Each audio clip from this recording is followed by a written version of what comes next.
All right. As I just said a second ago, we do have a lot to talk about. Steeler cut day. To me, this is a little misleading because, yes, they made a lot of cuts, but the roster is not anywhere close to being done. Finalized. It is. It's one of several rough drafts. It's a rough draft. It's a rough draft. For example, like your first submission. I believe right. When you turn in your essay for the class, this is just a rough draft. Wait, can I change this one? Wait. Right. This is just the feedback. show. Everybody's going to give me feedback, and that's right. Work some more. That's right.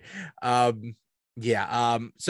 an initial reaction about who got cut and who stayed. LeeAnn, we'll start with you.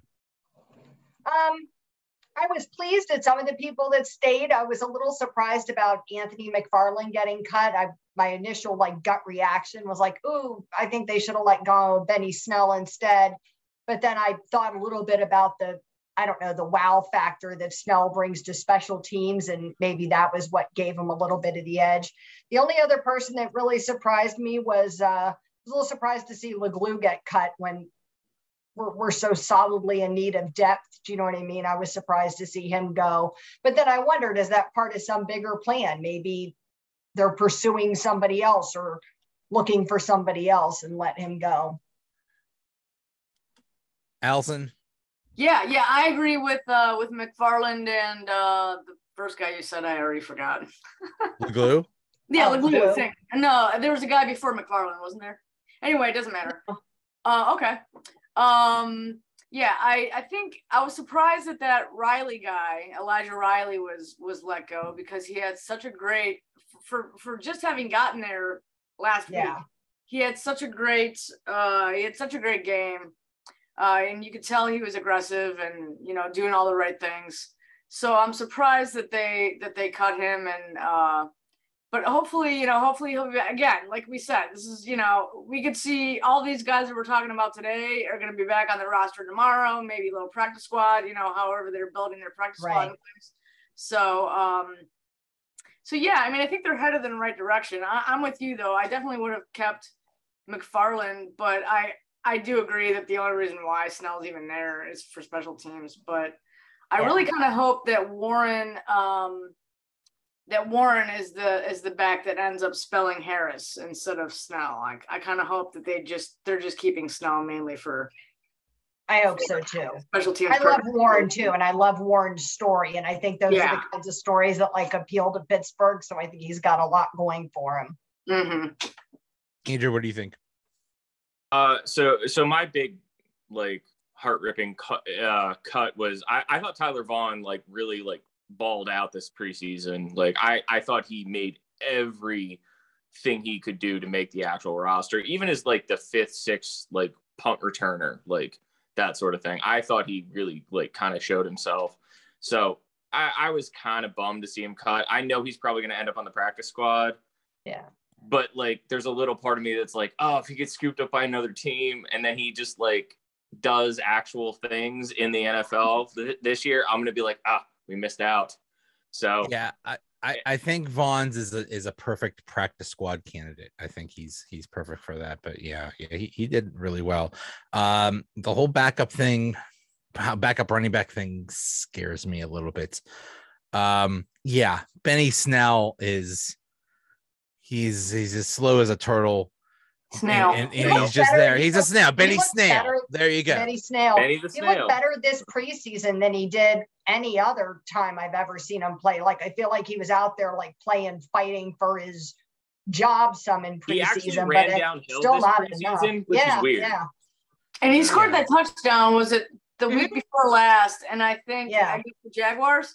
And I think he caught one out in the flat and actually ran it in and dove. Yeah. Right. Yeah. I think that's to me, when I saw him do that, I was like, he's going to be back in the team. I sort of felt like that sealed it. Sealed it for him. Yeah. And I agree. I love Jaylen Warren. And I think he is, he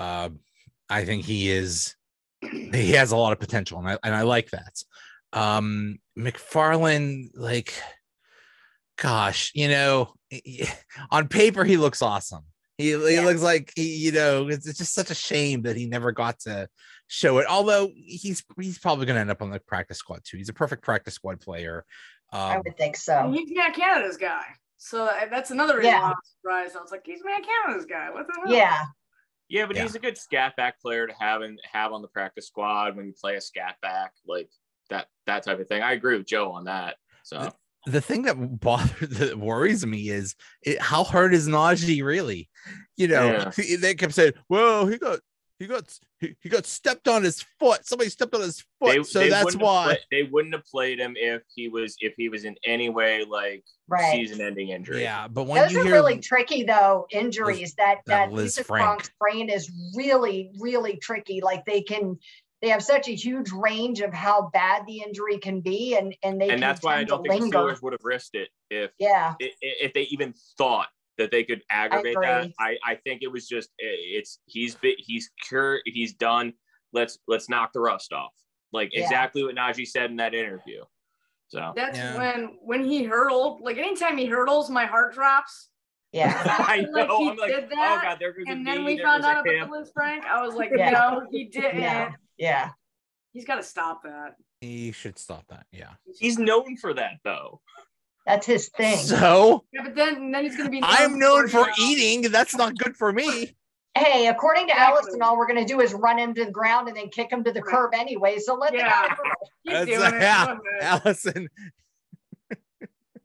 Till the wheels fall off because Allison hates him out of the boat.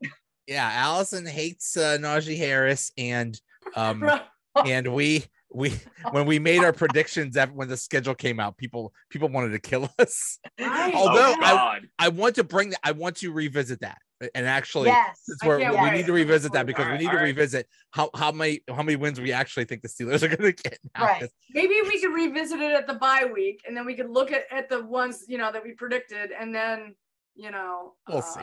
And see if we're anywhere near with how they're doing at the bye week. Hear a little hesitation near the second half of our prediction. Well, the main reason why I think we're all scared and all a little bit less optimistic is this offensive line. Yeah. Oh my God. Wow. The thing that wow. Oh yeah, wow. The thing that bothers me the most is they have this new coach, I believe his name is Pat Meyer, and he is instituting new techniques for these offensive linemen. You mean the guys that weren't good doing what they were doing before, now you have them completely change the way they play? Isn't it hard enough on them? How about let's just get them to be okay for once before we introduce new crap? Let's get like a remedial system that he's using for them. Like, this is too hard, so this is like Algebra 1 Part 1. We're just going to give you like the remedial. Thank you. How about we don't just skip the advanced calculus? How about we start it? I don't know, ABCs and 1, 2, 3s. Because right now, Dan Moore can't count the 4. He can. The only time he can count the 4 is the number of holding penalties he gets. Dude, he was it's bad. He's been bad. He had 2 offsides penalties. Like, leave the guy alone. Dan Moore, preseason game. Dan Moore is I don't know. I'm not saying he should be cut, but I kind of am saying Kendrick Green should be cut. That's how bad he is. Kendrick Green, I have my own issues with Kendrick Green. Kendrick Green did some things in that last preseason game that were just you just shouldn't do as an offensive lineman, like blocking guys after the whistle and pushing them into the ground like that. Like that's just some bad sportsmanship. Like, I'm just happy he's blocking anybody at any point. That's the first. He grabbed onto a guy and shoved him into the ground. I'm not saying he was blocking the person. All right, let me throw my hand up there, but let George Pickens be the guy who shoves guys to the ground. I was gonna say George Pickens.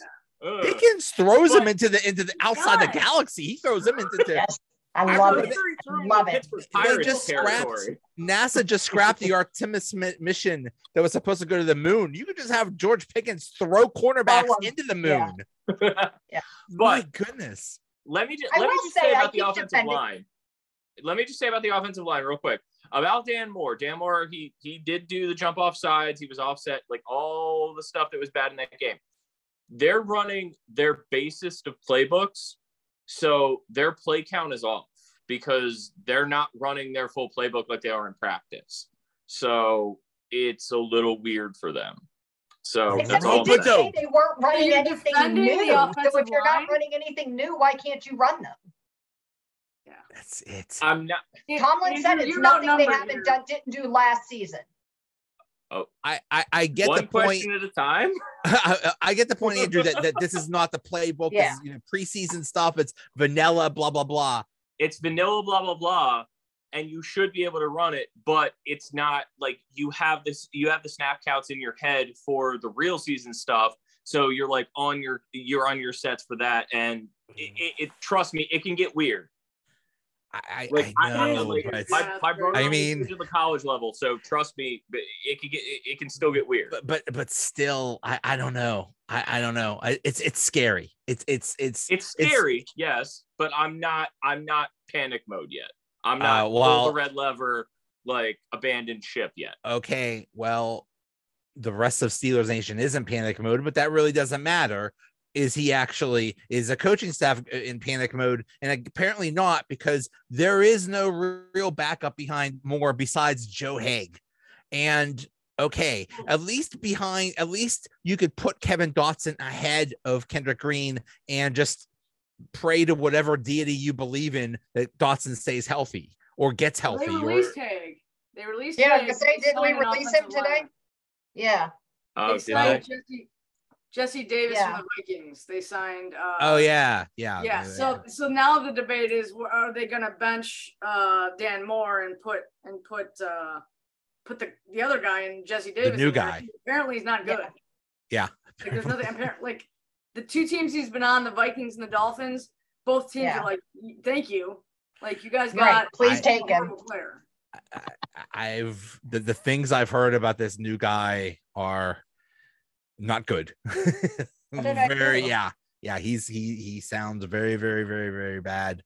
I just think it's kind of weird that you would just throw someone in, at the last minute and throw him in, with 2 weeks, into the season and say, okay, you're the guy, figure it out. So I don't know. And they may not be doing that. So they may not. You're right. I mean, Dan Moore could end up winning the job just because but it'll be good to have. Who knows? I guess Flores liked him. I mean, my first reaction to Davis is like he's cheap. Do you know what I mean? You don't get much cheaper, and he provides some depth that we need, and he has had experience in the league. So I mean, you can call him a veteran to some degree with this super young group, but he just doesn't have like any kind of solid stats to back it up. Yeah. I guess Flores coached him in Miami, so there must be something good that he saw in him to bring him over. Yeah. Well, it's just weird. It's a weird thing about football is you have a player that does whatever on one team, then he goes to a whole other team, and it's like he completely forgets how to play football. Like I don't know why that happens. It happens all the time. Or they play better. Different team, you get better. Yeah, so I was gonna say you have the vice versa, or where like they're terrible at a team, like I'm hoping Trubisky is, and then you flip him and he comes to Pittsburgh and he's gonna ball out. So that's what we're all hoping, right? So I mean, a lot of it's mental. You have somebody that's instilling some confidence and trust in you and telling you they believe in you, and I think that putting goes a team long around way. you, and I think it goes a long way. Somebody wants you, and Well, I think that's huge. I think that's huge because a lot of the cuts we saw today around the league were basically new coaches that came in and said, "You're not my guy. Get out of here." The Raiders cut their first round draft pick from last year. Yep. Who was that? Alex Leatherwood. And a lot of people, Alex Leatherwood. He's an offensive tackle, and a lot of people wanted the Steelers to draft him. Yeah. It's kind of interesting. I mean, all of Steelers Twitter today was, you get news. Sign him. Some team cut this offensive lineman, and everybody's like, sign him. That's it. It's like, I don't care who it is. Sign him.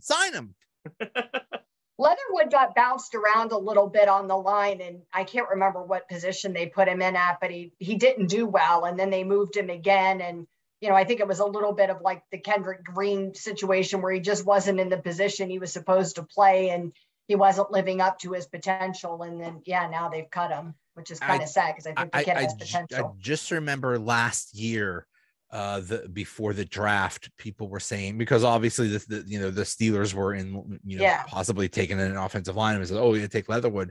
And I just remember it's like, whatever you do not take this guy. For one thing, he's a huge injury risk. For another thing, he might not do well in the NFL, and so far he has done horrible in the NFL. And like you said, he might be out of position. Who knows what's going on? So we'll see. He played well at Alabama. Do you know what I mean? By like all accounts, he played well at Alabama, but it's not translated for whatever. But is that? But I mean, do you play well at Alabama because your entire team is full of first-round picks, and it's like an all-star team? I mean, so. Exactly. Yeah. Roll Tide. But I love Tomlin. I love the Steelers front office, but they have made a decision in these past couple of drafts. We're not going to draft offensive linemen early. We're not going to draft them in the first round. We're going to get the running back and the wide receiver and the quarterback and stuff like that. Okay, fine. That's your decision. That's how you've chosen to build the team. But if Dan Moore is a disaster, if Kendrick Green is a disaster, you're kind of screwed. You're very much screwed if you don't have a left tackle. And I was really surprised with them picking up Andy Weald from Philly, that we didn't go after more offensive linemen. I mean, he was kind of known in Philly for building these really strong offensive lines when he was there. And I thought that was part of the reason why we pulled him in as an assistant GM, was to help with that. And then you're looking at basically the same roster we had last year, which is kind of surprising. Yeah, that's really surprising. We'll see. I'm hoping to see them utilize like the quarterback's mobility a little bit more to offset the offensive line, because that offensive line, they're not great, but they could be adequate if the quarterback can move around a little bit. And regardless of who the quarterback is, he will have more mobility than we've seen in years. Right. Than the statue of Ben Roethlisberger that was standing in the backfield last season. Yeah. Unfortunately. I love Ben Roethlisberger, but I do fantasy football, and anytime any fantasy football analyst talks about any Steelers player, they say, well, but last year they had Ben Roethlisberger, who was terrible, and his arm was, 99-year-old Ben Roethlisberger who could barely roll himself onto the field. And it's like, okay, we get it. Right. Yeah. Whatever. It's a little bit, we understand. But speaking of the quarterback, so as of right now, they're keeping Mason Rudolph. So did you guys see Steelers Twitter meltdown today when they posted the roster and everybody thought it was by depth chart and they freaked out when it was by they didn't realize it was alphabetical. Oh my gosh, because it had Mason at the top and people were going nuts. Nuts. Trade him. Yes. All I will say. But trade him. I think they're not going to trade him because I know they're not, but trade him, please. Okay, but who knows how this is going to? Okay, you have your starting quarterback. You have your backup. I'm not sure what the backup does throughout the week. Not much. And then you have your similar reps to the starter. Yeah. I don't think he gets similar reps to the starter. I think he gets a lot less reps than the starter, but I think he gets some reps.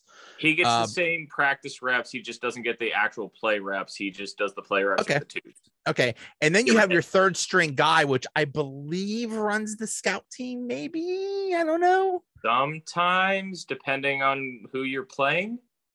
That's why they kept Josh Dobbs for so many years, because they kept playing the Ravens and needed to have a running quarterback. Scout team quarterback. Okay. So, but then during the game day, you only dress your starting quarterback and your backup, and that's it. And the third string doesn't even dress. So basically, as of the current NFL, that's the practice standard. Yes. Basically, what I'm saying is Mason Rudolph is going to be in a situation where he's on the team, but he's really not.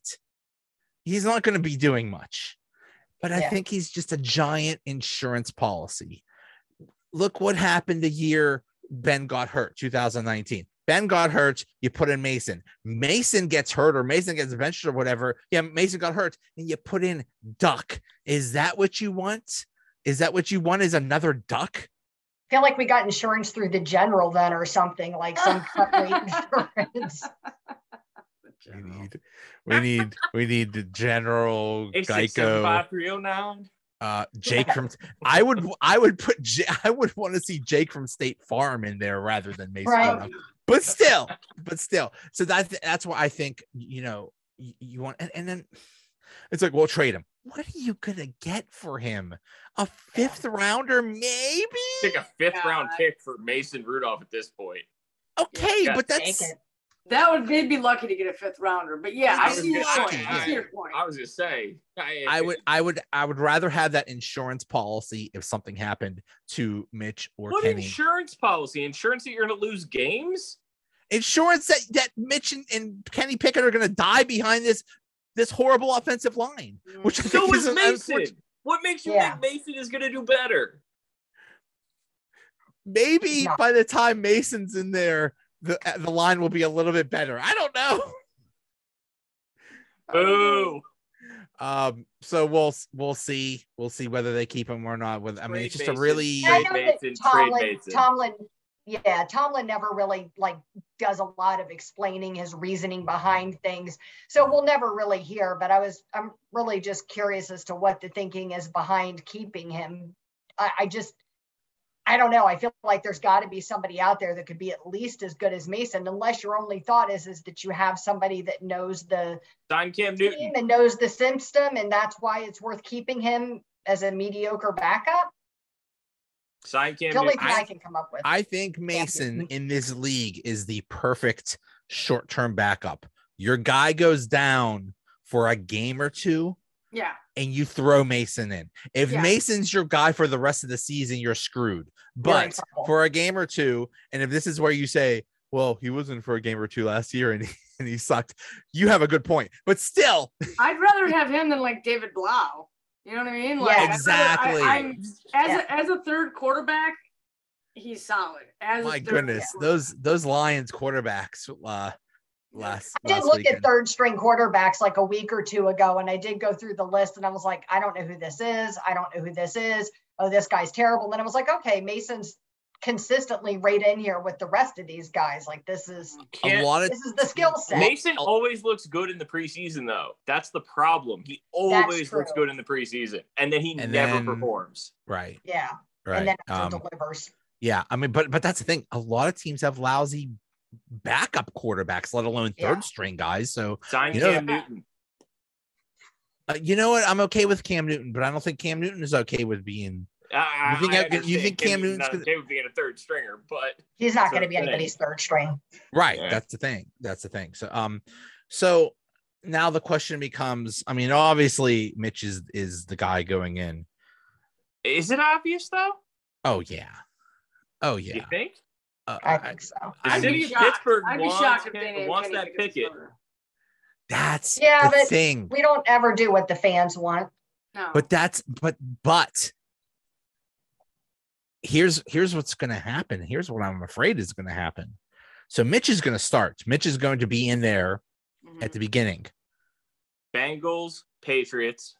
I'm not saying the minute he's going to get killed. He's going to get killed. I'm not saying the minute he throws an incomplete pass, the crowd's going to boo and want Kenny. Yeah, but it probably will. It's going to happen. It's going to happen. Yeah, they might.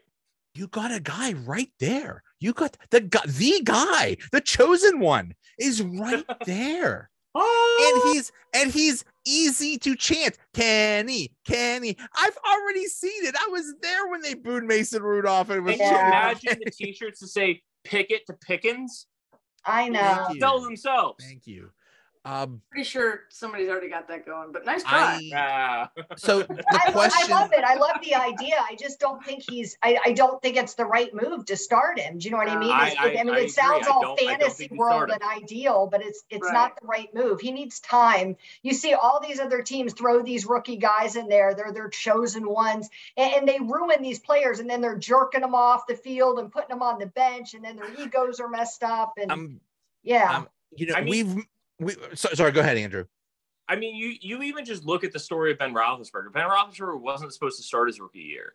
And then Tommy Maddox gets hurt, and he goes in, and he, like, carries the team and does his thing. Like, you put him in the right role, and he can thrive, he can succeed, he can do all the things that you want him to do.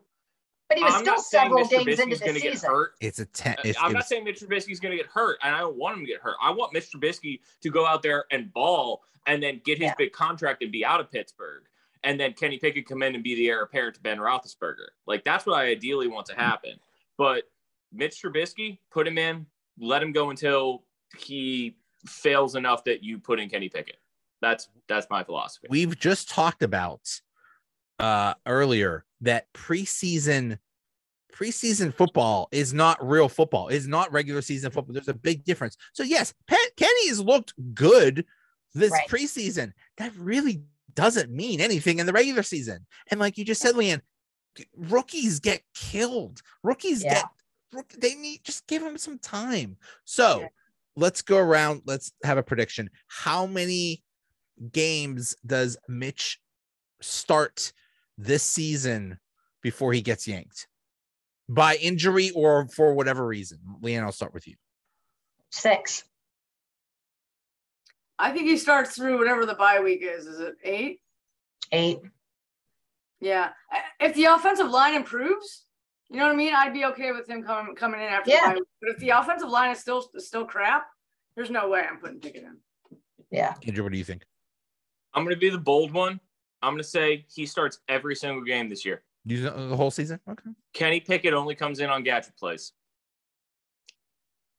You're saying Trubisky is our quarterback through the entire season.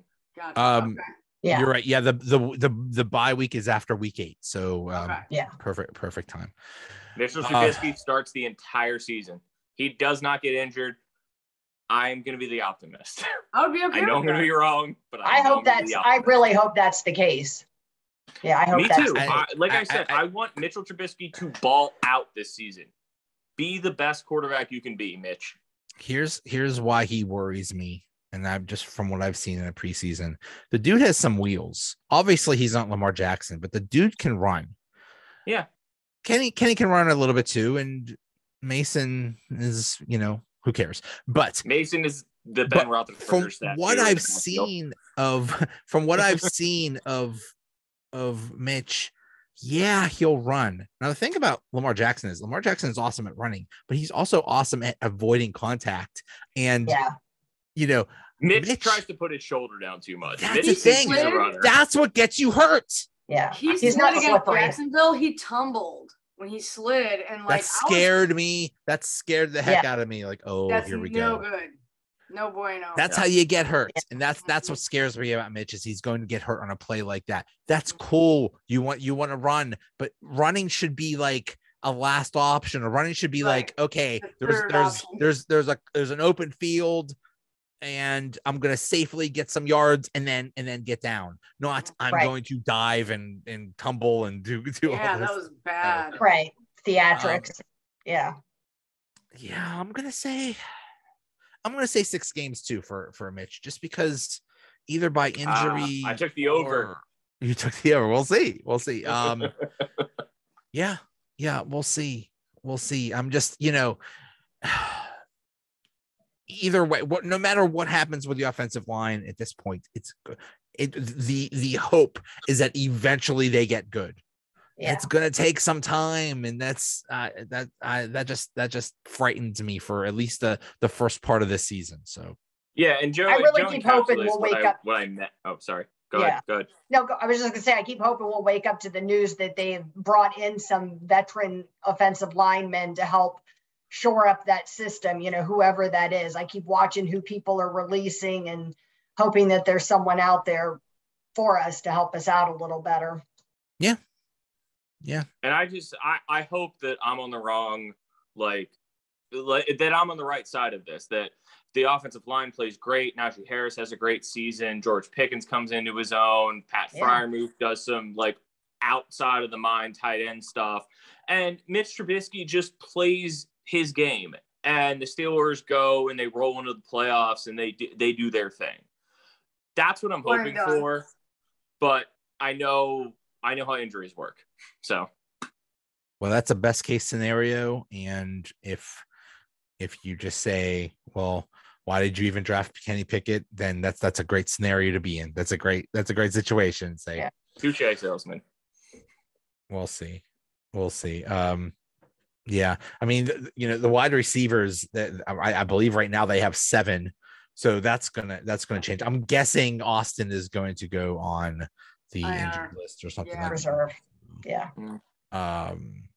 We'll see. And then, oh boy, Derek Watt's still here. Thank goodness we still have Derek Watt. Oh. And the other Hayward brother, whose name I can't. That's actually he did well in the preseason. I was excited. I'm excited. Well, I mean, he did good for a converted tight end. I mean, well, I think Connor Hayward is what we were hoping Derek Watt would be, which is exactly fullback. Put him in the backfield, have him be a backup tight end. Put Gunner in the preseason around the field. Gunner looked like little zip zappy, like Wes Welker type, like that. That's interesting. That's really interesting because I mean Gunner, all he was a return guy, and I think he's just a return specialist. And now he might be Ray McLeod 2.0. I don't know. I was gonna say put him in the slot and run across the field a little bit and see what he does. I'm really interested to see what happens with Chase Claypool. I wonder if this is going to be a bounce back season. I wonder if he's because I hope he learned to. I just hope he learned to run more than 2 routes. So all he run was a fade and a post. Like that's all he ran last season. He's being mentored by Brandon duck under fade. I think there's a lot of factors there. I just remember all the things that are being said about George Pickens this year was being said about Chase Claypool 2 years ago. So valid point. He has the potential, and if you put Chase Claypool in the slot, I think that's a nightmare matchup. A matchup nightmare for linebacker on that guy. Right. Yeah. Good luck putting a linebacker on him. He would, Chase Claypool would throw him. So we'll see. On the defense, I mean, the other big concern is Devin Bush. I don't know what to pick up a linebacker. Yes, they just traded for, but that's he's an outside linebacker. He's Malik Reed. Yeah, Malik Reed. Yeah. He's backup for Highsmith and Watt. But who else looked really good in preseason was Mark Robinson. Speaking of linebackers, I thought he looked much better than I expected. I envisioned all these Mr. Robinson's neighborhood T-shirts coming out at some point. Yeah, I think he's got a great future. I think he has a great future. I was impressed. But it's for a 7th round pick. He's not ready yet to be in the defense.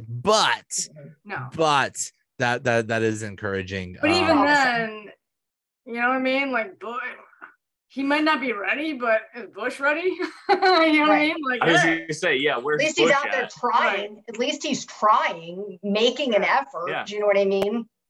So Bush did make one play in the last game where he came downhill, and I was actually like, "Yay, he's actually doing his job." And I don't know if that's enough. But so there's I don't know if you call it a rumor or whatever, but there's a thought that Devin Bush is kind of saving himself. He didn't really try in the preseason because he wants to, because of his contract situation. So I don't know what's going on. You understand what happened with. What's his end game then? then he wants to get traded or ball out. Well, he did not want to get hurt in the preseason. So then in theory, he's going to ball out in the regular season and actually try. Let's see that. Go ahead, Devin Bush. I mean, I hope that's really true, but then that sort of makes me mad because you look at most competitors and they almost can't control their level of competitiveness. You know what I mean? You love this game. You're passionate about it. Look at TJ Watt. Try your hardest all the time. Yes. He's not always hungry. Devin Bush is not a competitor. He's a contemplator, apparently. Yeah. And he just wants the most he wants the most bang for his buck. And if he's going to give us his best season this next year and then want a contract, great. Give us your best season and bye, Felicia. Yep.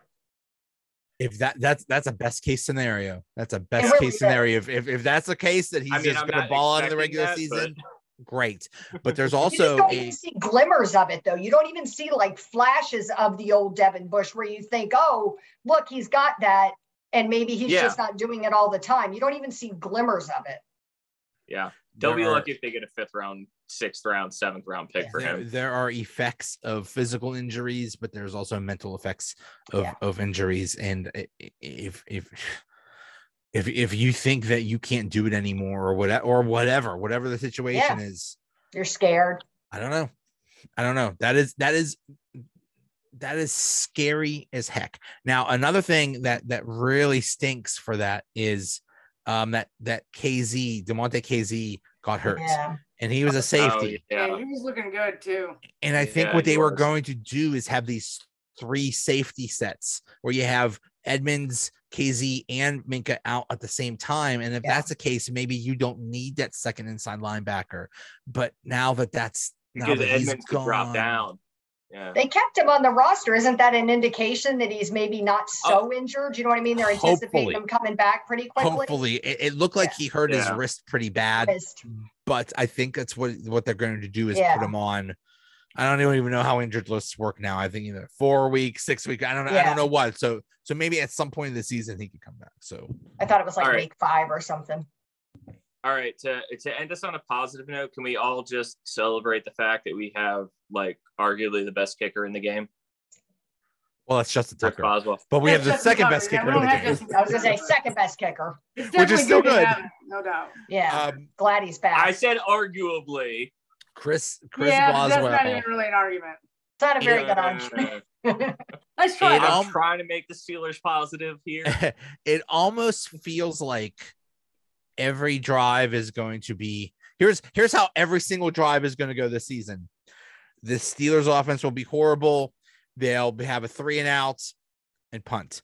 Then the Steelers defense comes on the field. They do something amazing. Pick six, or not pick six, interception or a fumble or something like that. And then the Steelers will get the ball on the opponent's like 10-yard line. And then the offense will be so bad that they go back 20 yards and Boswell has to make a 47-yard field goal. So basically all the Steelers offense is going to be Chris Boswell field goals.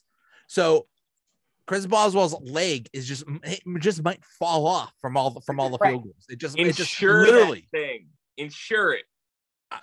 Just get insurance on that. If you are in an NFL stadium, if you're going to a game, you might get hit with Chris Boswell's leg, severed leg that just flies off, flying through the air. That's how I see this season going. Oh Lord, yeah. I see Najee Harris plunging in for about like 6 or 7 at least, but I don't know. We'll see.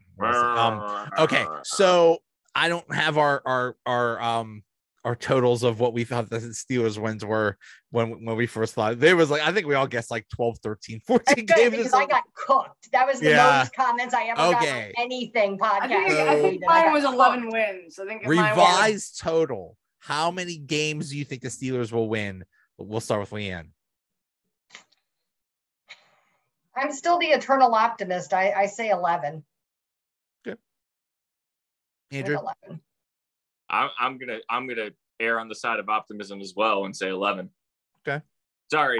I think my initial prediction was 11. I'm gonna go a little bit less now and say 10 or 9 or 10, just solely based on the offensive line. I'm saying 9. I'm saying 9. And Yeah, 9 and they're going. I'm gonna say. All right, 9. so you're predicting Tomlin's first losing season.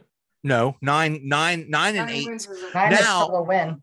I think actually they're gonna have 3 ties, so it's gonna be 9. Oh my God. 9, 5, and 3 is how I predict. That's my guess. 9, 5, and 3 ties. All right. Nope. There's going to be some 18 games because of Chris Chris Boswell will only make 6 field goals in the game. So. They'll have to reattach his leg at halftime. That's going to require surgery. Yeah. TJ Watt will come out and kick it with his arm or something. Or no, Merely he'll just do that foot kick and like kick it through the end zone. Yeah. I think kicking with your arm is technically called punching. So he like be punching. I mean, TJ Watt's really good at that. If you watched him and if you watched the replays, that's true. He's got that. Yeah, he'd down. probably be a really good kicker. I'm actually excited to see how Percy Harvin does this year. His punts were actually pretty. I actually made a point to pay attention to him in the preseason, and his punts were pretty booming. I don't get it. I mean, hey, who am I? I'm some schmuck sitting in a basement, but still, you get the ball and you kick it, and then you're done. There's like, I don't understand what makes a good, what. Yes, they're coming at you, but still, you do have time to kick it, and there is a method to the madness. Trust me. I don't know. I mean, he was going through some crap. He was going through. I know his dad died. I can't even judge him. So and he's a rookie, so stuff. So we'll see. But he has a potential to be good. So we'll. Yeah. Hoping he's more consistent this year. Okay. Yeah. All right, guys. Any other items? Any other pieces of business we have to take care of? What all do you guys think we need still? Like as we wrap up this finalized roster, I wanted to ask what everybody thinks. Obviously, O-line, like somebody for O-line. But is there any other position that you think that the team should be looking at? Inside linebacker. I still think they could use an inside linebacker. I'd like another. Yeah, go ahead. Sorry. They might even be able to. They might even take. It'd be good to maybe get another edge rusher. I know they did today with Malik Reed, but get like another guy. And I think safety is a concern because behind Terrell Edmonds and Minka Fitzpatrick, in terms of, it's not much. It's right now. It's that they're in for. It's Miles Killebrew and Trey Norwood. Those are your backup safeties. Scary. Trey's good, but I don't think he's ready to step in and be a starter yet. No. Right. Agreed. I was going to piggyback off the deep back thing. Like honestly, even corner. Like I saw a thing that popped up there were rumors that like Joe Hayden's coming back. I was like, Joe Hayden, really? Like we're not that desperate, but we might be. Are we? Yeah. Well, that's we haven't even mentioned that. Your corners are Levi Wallace and Nikello Witherspoon. Right. And then you've got Cam Sutton behind that. And Cam Sutton, who so we'll see, how he factors into this, but we don't know anything about Levi Wallace. Maybe he'll be good. Maybe, we haven't even mentioned him. So hopefully he's good. Sutton played well during preseason. Yeah. And I mean, I don't know if it's a concern or not, the defensive line and the run defense. I think it's going to be better. I think if Ogunjobi and Tyson Alualu stay healthy and Cam Hayward and TJ Watt stay healthy, that is going to be a killer defensive line. And I think it's going to cause a lot and it's of the linebackers. Right. Yeah. I just hope that they're better than they were in the preseason because obviously, it's different. Preseason is really different. We discussed that at the top of the show. Yeah. But at the same time, it's like, hey, man, like, stop that guy. But you hardly saw Ogunjobi and Alualu and Hayward out there together. But not together. To your point, Allison, what if one of them gets hurt? We're almost in the same situation as last year. Although I hear good things about LeeAnn. And LeeAnn actually looked good in the little bit of preseason action he got. I thought he looked solid. Not like starter ready, but showed some promise. Yeah. I mean, it can't get worse than last year. Last year was horrific. So it was abysmal. We'll yeah, see. We'll see. Kind of ashamed. But I'm excited. I'm excited about Larry Ogunjobi, and I'm also excited because that is an extremely Yinzer name right there. Ogunjobi, now you get that Ogunjobi.